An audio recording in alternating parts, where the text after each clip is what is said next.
Hello guys, Assalamu alaikum. I'm Shafi and you are watching my channel. Now in this video we are going to study the factors affecting the diffusion. In previous video I have cleared about the diffusion, the concept of the diffusion and what is the concept of the intra and extracellular fluid. Now in this topic we are going to study what factor that affect the diffusion. पे के जो diffusion है movement of the molecule from one region to another region either with the help of spaces or with the help of carrier protein or with the help of channel protein or with the help of without any protein, that's a simple diffusion that is affected by some factors. तो वो कौन से factors हैं जो diffusion पे affect करते हैं हम वो पढ़ेंगे. सबसे पहला जो फैक्टर होता है जो डिफ्यूजन पे अफेक्ट करता है दैट्स द कंसंट्रेशन ग्रेडियंट. अभी कंसंट्रेशन ग्रेडियंट क्या होता है कि यानी दो रीजन्स हैं. ये एक बाउंड्री है. फॉर एग्जांपल ये एक बाउंड्री है. अभी फ़िलहाल हम बाउंड्री की बात करते हैं, देन हम सेल मेम्ब्रेन पे आते हैं. कुछ मॉलिक्यूल यहाँ मौजूद हैं और कुछ मॉलिक्यूल यहाँ मौजूद हैं. अभी देखें ये भी मॉलिक्यूल्स हैं और ये भी मॉलिक्यूल्स हैं और इनके बीच एक फॉर एग्जांपल बाउंड्री है.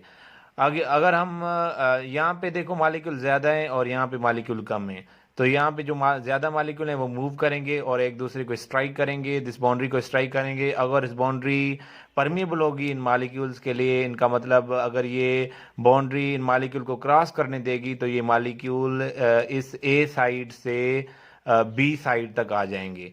ये ए साइड से बी तक आ जाएंगे. यहाँ से भी कुछ मॉलिक्यूल आएंगे, यहाँ से भी कुछ मॉलिक्यूल आएंगे.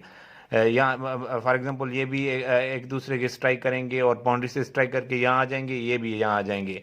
बट यहाँ देखें मॉलिक्यूल ज़्यादा हैं तो चांसेस ज़्यादा हैं, तो ये मॉलिक्यूल ज़्यादा आएंगे as compare to the in molecule से. ये मॉलिक्यूल कम आएंगे. इट मीन के बी टू ए जो मूवमेंट होगी वो थोड़ी होगी और ए टू बी मूवमेंट होगी वो ज़्यादा होगी. इट मीन जो अभी मतलब अगर हम नेट मॉलिक्यूल की बात करें कि नेट मॉलिक्यूल किस तरफ जा रहे हैं, मतलब कि टोटल फाइनली अगर बात करें तो किस साइड पे मॉलिक्यूल बढ़ रहे हैं, तो वो बी साइड पे मॉलिक्यूल बढ़ रहे होंगे बिकॉज ए से बी तक ज़्यादा जा रहे हैं एज कम्पेयर टू बी से ए तक. ये इसे कहते हैं कंसंट्रेशन ग्रेडियंट. यानी मॉलिक्यूल एक रीजन से दूसरे रीजन तक जाएं due to their concentration, this is called concentration gradient. Diffusion पे ये फैक्टर अफेक्ट करता है कि अगर दो साइड्स हैं, अगर उसके बीच में एक बाउंड्री है जो परमिएबल है उन मॉलिक्यूल के लिए, तो वो मॉलिक्यूल एक साइड से दूसरी साइड तक जाएंगे. This is called concentration gradient. For example अभी गाइटन में एक फिगर दी हुई है जिसमें उन्होंने बताया है कि कैसे जो है ना वो होता है. Now see this. This is outside, this is outside and this is inside. Now this is inside the cell. There's some molecule, less molecule, and outside the cell there's a more molecule. Cell के बाहर बहुत से molecule हैं और cell के अंदर थोड़े molecules हैं और बीच में मेम्ब्रेन है जो सेमी परमेबल मेम्ब्रेन है. CO कंसंट्रेशन आउटसाइड होती है और CI कंसंट्रेशन इनसाइड होती है. तो यानी अब ये देखें आउटसाइड से इनसाइड मॉलिक्यूल आ रहे हैं. So this is the concentration gradient due to the concentration gradient. Net rate of the diffusion कैसे हम कैलकुलेट करेंगे? Net rate of the diffusion would be equal to net diffusion कैसे होगी? Net diffusion कैसे होगी? concentration in outside minus concentration inside. ये net rate of the diffusion का formula होगा again according to the concentration gradient. तो ऐसे concentration से ऐसे डिपेंड करती है डिफ्यूजन. कंसंट्रेशन ग्रेडियंट अफेक्ट करता है डिफ्यूजन पे. जहाँ जिस साइड मॉलिक्यूल ज़्यादा होंगे उस साइड वो मूवमेंट होगी. नाउ दूसरा होता है इलेक्ट्रिकल ग्रेडियंट. दूसरा जो फैक्टर अफेक्ट करता है दैट्स द इलेक्ट्रिकल ग्रेडियंट. अभी इलेक्ट्रिकल ग्रेडियंट क्या है? नाउ अगर हम दूसरी फिगर देखें, इसमें ही दूसरी फिगर ये now see the next figure, this next figure. अभी देखें ये दोनों साइड पे मॉलिक्यूल्स की कंसंट्रेशन एक ही है. दोनों साइड पे मॉलिक्यूल की कंसंट्रेशन एक ही है. बट हमने अभी चार्जेस लगाई हुई हैं. यहाँ पे नेगेटिव चार्ज है और यहाँ पे पॉजिटिव चार्ज है. जो नेगेटिव मॉलिक्यूल यहाँ होंगे वो इस तरफ मूव करेंगे पॉजिटिव के, और नेगेटिव से पॉजिटिव आएंगे पॉजिटिव की तरफ। अभी देखो कोई कंसंट्रेशन ग्रेडियंट नहीं है, कोई कंसंट्रेशन ग्रेडियंट नहीं है, फिर भी ये मालिक्यूल आ रहे हैं, नेगेटिव चार्ज, नेगेटिव जो मालिक्यूल्स हैं वो पॉजिटिव की तरफ अट्रैक्ट हो रहे हैं। This is called electrical gradient. So अगर कंसंट्रेशन ग्रेडियंट भी नहीं है फिर भी मालिक्यूल मूव कर रहे हैं to the another region, this is due to the electrical gradient. So जो नेगेटिव मालिक्यूल हैं वो पॉजिटिव की तरफ मूव करेंगे और जो पॉजिटिव होंगे वो नेगेटिव की तरफ मूव करेंगे। ऐसे कर करके बहुत से मालिक्यूल ऐसे कर करके बहुत से मालिक्यूल आ जाएंगे नेगेटिव की तरफ, और थोड़े पॉजिटिव की तरफ बहुत से मालिक्यूल आ जाएंगे और नेगेटिव की तरफ थोड़े मालिक्यूल आ जाएंगे। नाउ अभी यहाँ पे देखो बहुत से नेगेटिव आ गए। अभी जो नेक्स्ट अगले नेगेटिव आएंगे वो इन्हें रिपेल करेगा, यानी जो मूवमेंट होगी वो स्टॉप हो जाएगी आफ्टर सम टाइम, बिकॉज जो नेगेटिव मालिक्यूल थे अभी बहुत बिल्डअप हो गए, नेगेटिव मालिक्यूल बहुत हो गए। अभी जो जो नेक्स्ट वाले नेगेटिव मालिक्यूल आएंगे उनको ये रिपेल करेंगे। सो this is a electrical gradient. अभी नाउ ये रिपेल करेंगे। अभी यहाँ पे मालिक्यूल की कंसंट्रेशन भी ज़्यादा हो गई, यहाँ पे मालिक्यूल की कंसंट्रेशन कम हो गई। अगेन देखो कंसंट्रेशन ग्रेडियंट डेवलप हो गया। Now this concentration gradient develop हो गया। नाउ हमें पहले ही पढ़ा कि कंसंट्रेशन ग्रेडियंट की वजह से भी मालिक्यूल मूव करते हैं। नाउ अभी जो मालिक्यूल हैं वो यहाँ से बी से ए तक मूव करेंगे। इलेक्ट्रिकल ग्रेडियंट मालिक्यूल को ए से बी तक मूव करवा रहा है, और now the concentration gradient molecule को बी से ए तक मूव कर रहा है। यानी ये दोनों जो फैक्टर्स हैं वो एक दूसरे के अपोजिट हो गए। इलेक्ट्रिकल ग्रेडियंट अगर एक तरफ मूव करवा रहा है मालिक्यूल को तो कंसंट्रेशन ग्रेडियंट दूसरी तरफ। नाउ एक पॉइंट आएगी जहाँ पे ऐसी इलेक्ट्रिकल ग्रेडियंट हो जाएगा, ऐसी वोल्टेज हो जाएगी जहाँ पे कंसंट्रेशन ग्रेडियंट और इलेक्ट्रिकल ग्रेडियंट दोनों इक्वल हो जाएंगे। अगर कंसंट्रेशन ग्रेडियंट जो मालिक्यूल को बी टू ए मूव करवा रहा है ऐसे, और इलेक्ट्रिकल ग्रेडियंट जो मालिक्यूल को ए टू बी मूव कर रहा है नेगेटिव टू पॉजिटिव, वो अभी एक दूसरे को बैलेंस कर देंगे। नाउ अगर वो पॉइंट, वो पोटेंशियल जब मालिक्यूल एक दूसरे को दोनों ग्रेडियंट एक दूसरे को बैलेंस कर दें तो मालिक्यूल की मूवमेंट नहीं होगी। तो वो हर आयन के लिए अलग अलग वोल्टेज होती है, उस वोल्टेज को हम नरेंस्ड पोटेंशियल कहते हैं। उस पोटेंशियल को हम नरेंस्ड पोटेंशियल कहते हैं, नरेंस्ड potential. So what is Nernst potential? It is the potential at which the movement of the ion, the diffusion of ion, of a univalent ion would be blocked. Now ये ज़हन में रखें कि ये यूनिवेलेंट आयन के लिए होती है, एक आयन के लिए होती है, और इसका फार्मूला क्या है? EMF होता है ये voltage is equal to EMF is equal to plus minus 61 log C1 upon C2. Now the EMF कितने is equal to 60 plus minus 61 log C1 upon C2.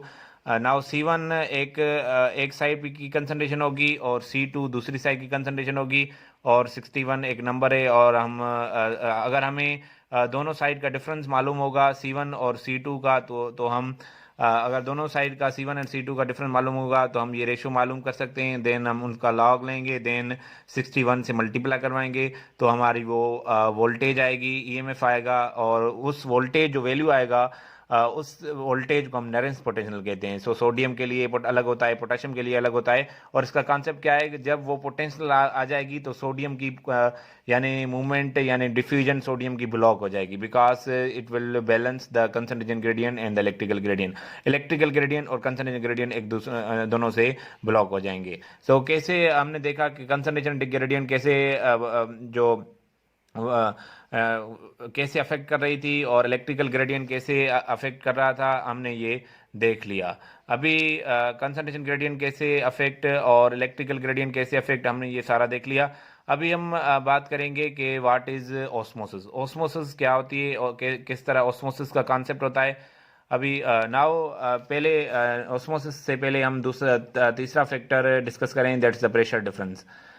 Electrical gradient हो गया, कंसंट्रेशन ग्रेडियंट हो गया, electrical gradient हो गया, the third that is the pressure difference. तो कैसे तरीके से प्रेशर भी अफेक्ट करता है। नाउ प्रेशर आल्सो अफेक्ट, आपने देखा आपने फर्स्ट ईयर अंडर में पढ़ा होगा कि कैपिलरी होती है, कैपिलरी से फिल्ट्रेशन होती है। ये कैपिलरी है और ये सेल्स हैं। सो कैपिलरी से मॉलिक्यूल बाहर निकलते हैं और ऐसे सेल से एक्सचेंज होते हैं। सो ये मॉलिक्यूल का कैपिलरी से बाहर निकलना ये भी एक डिफ्यूजन है। ये जो डिफ्यूजन करवा रहा है ये मेनली जो होता है वो प्रेशर होता है। कैपिलरी में प्रेशर होता है, कैपिलरी में प्रेशर ज़्यादा होता है और एक्स्ट्रा सेलुलर फ्लूइड में, एक्स्ट्रा सेलुलर एनवायरनमेंट में प्रेशर कम होता है, जिसकी वजह से मॉलिक्यूल के ऊपर प्रेशर लगता है और मॉलिक्यूल ऐसे मूव करते हैं through the capillary pore. So this pressure, this is called hydrostatic pressure. Pressure के वेरियस टाइप होते हैं। दिस हाइड्रोस्टैटिक प्रेशर, तो वो हाइड्रोस्टैटिक प्रेशर के डिफरेंस की वजह से ये डिफ्यूजन हो। सो ये तीसरा फैक्टर है जो डिफ्यूजन पे इफेक्ट करता है, that is the pressure difference. तो कैपिलरी में प्रेशर होता है और कैपिलरी से ऐसे मॉलिक्यूल एक्स्ट्रासेलुलर फ्लूइड में बाहर आते हैं। This is the pressure difference. तो concentration gradient, electrical gradient and pressure difference, pressure gradient, these are the three factors that affect the diffusion। चाहे वो facilitated diffusion हो, simple diffusion हो, दोनों पर affect करते हैं। net diffusion का concept में हमने पढ़ लिया, what is the net diffusion, what is the Nernst potential हमने clear कर दिया, what is the formula for the Nernst potential। now we are going to study the osmosis। what is osmosis?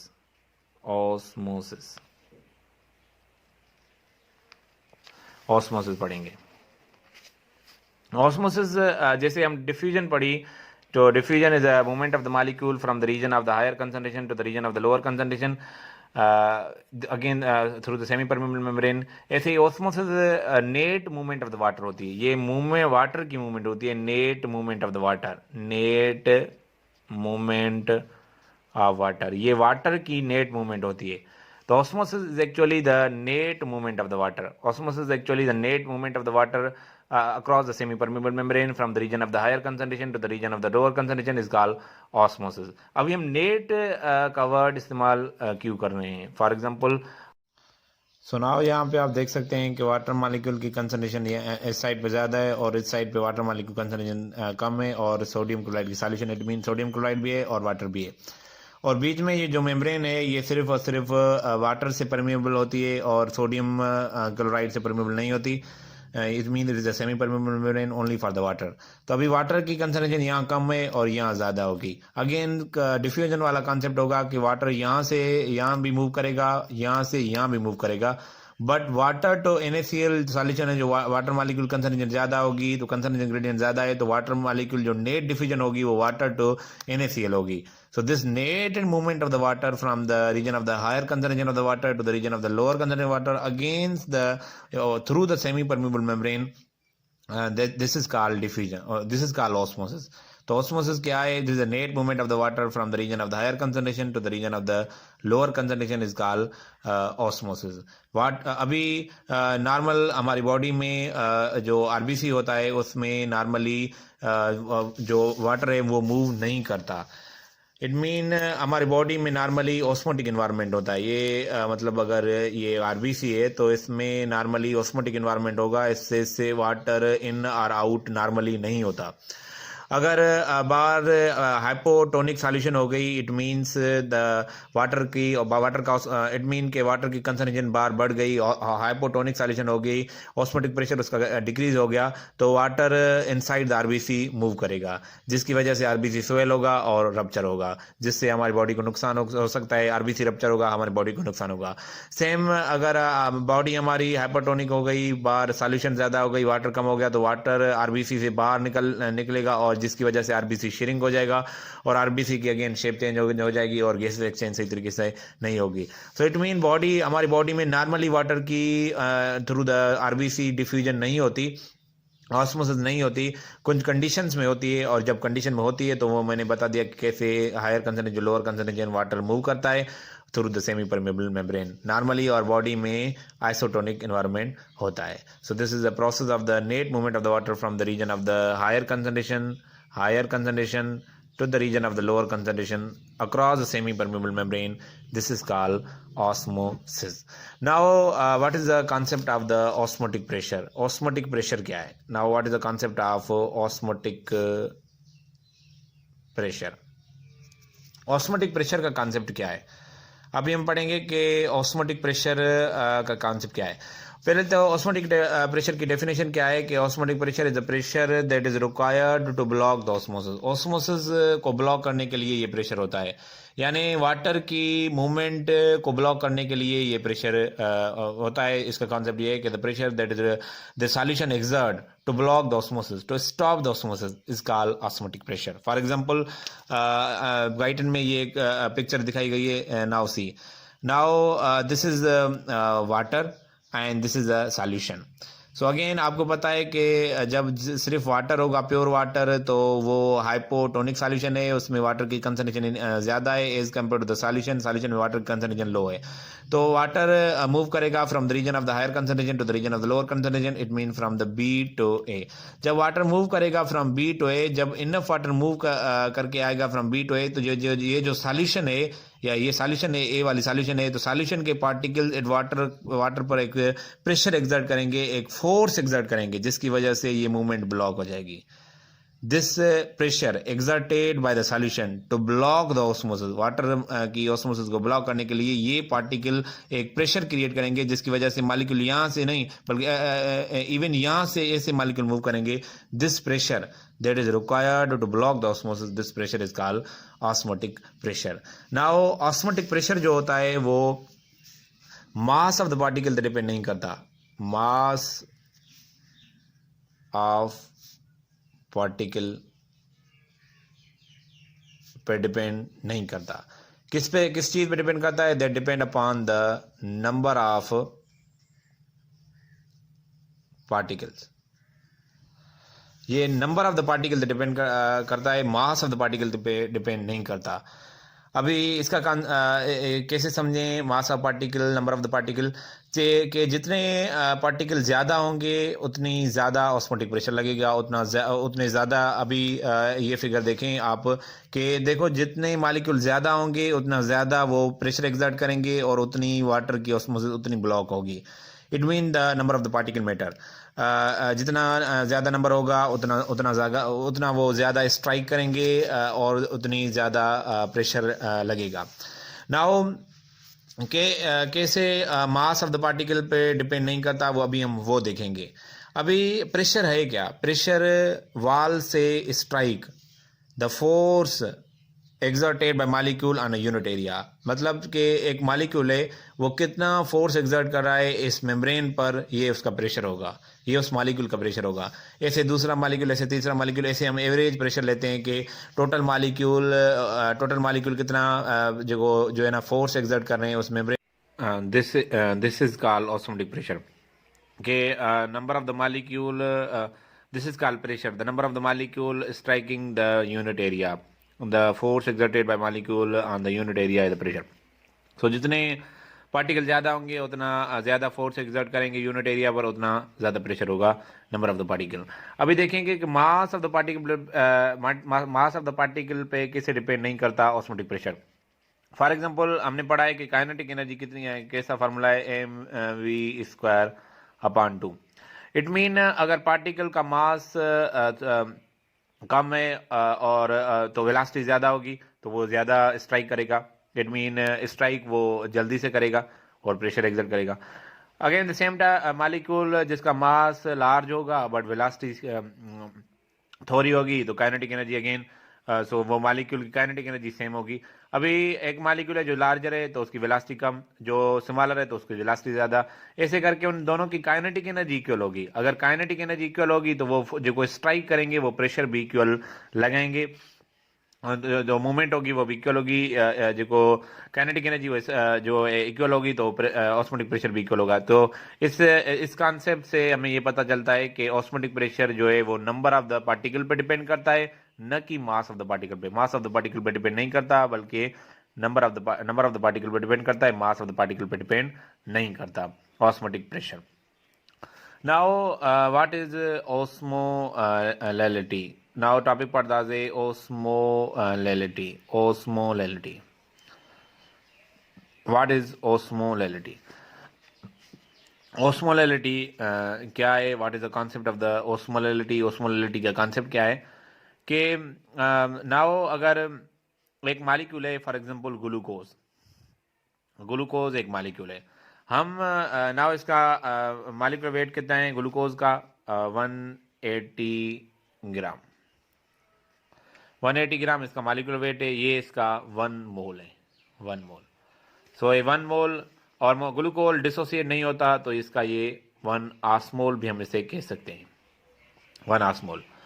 Glucose 180 ग्राम 1 मोल है, और ये 1 osmole भी कह सकता है।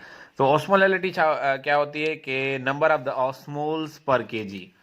ऑस्मोलैलिटी क्या है कि number of the osmoles number of osmoles of solute, number of the osmoles of the solute per kg of the solvent.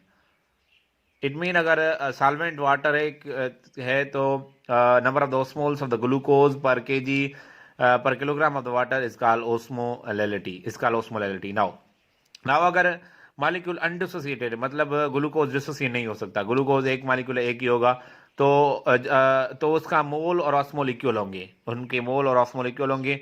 180 ग्राम अगर मोल में हम इसको रेफर करें तो हम इसे कह सकते हैं 180 ग्राम मॉलिक्यूलर वेट।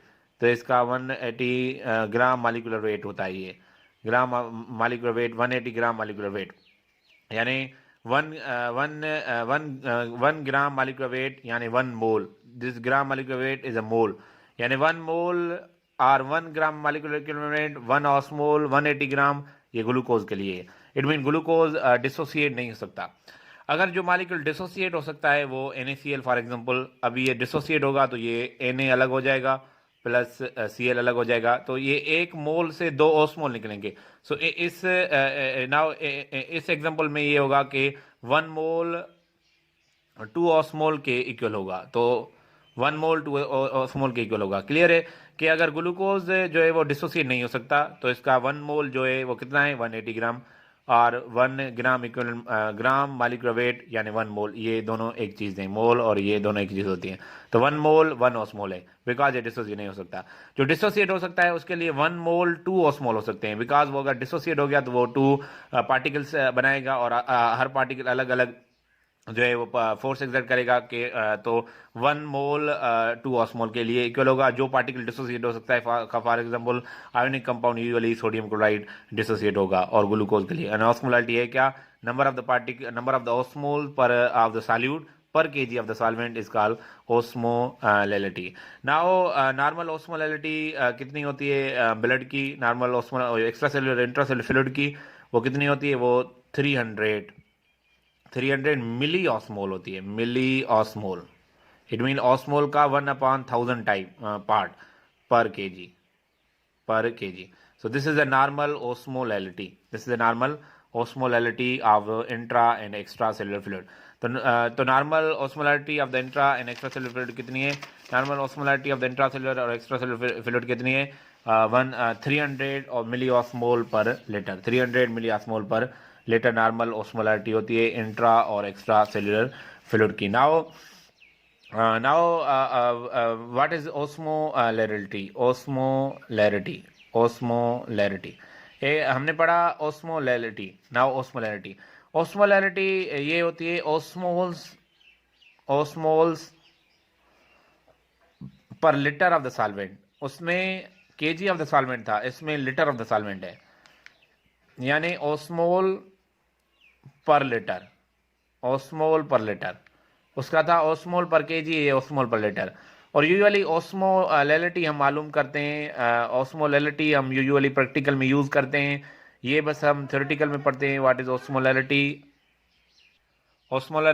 हम ऐसे जस्ट थ्योरेटिकल पढ़ते हैं, बाकी हम जो प्रैक्टिकल में कैलकुलेट करते हैं या जो टर्म हमें यूज़ होता है फिजियोलॉजिकल प्रिंसिपल्स में, फिजियोलॉजिकल वैल्यूज़ में, फिजियोलॉजिकल एक्सपेरिमेंट्स में, वो ऑस्मोलैलिटी होता है। और ऑस्मोलैरिटी इतना यूज़ नहीं होता, और इनमें इतना डिफरेंस भी नहीं होता, लेस देन 1% डिफरेंस होता है ऑस्मोलैरिटी और ऑस्मोलैलिटी में। नाउ और ऑस्मोलैरिटी हो या ऑस्मोलैलिटी हो, ये याद रखें ये डाइल्यूट सॉल्यूशंस की हम कैलकुलेट करते हैं, डाइल्यूट सॉल्यूशंस की, किसकी कैलकुलेट करते हैं, डाइल्यूट सॉल्यूशंस की, not concentrated. Extra and intracellular fluid are dilute solution, तो हम डाइल्यूट सॉल्यूशंस की कैलकुलेट करते हैं, कंसंट्रेटेड सॉल्यूशन की नहीं करते, ऑस्मोलैरिटी हो या ऑस्मोलैलिटी हो। क्लियर।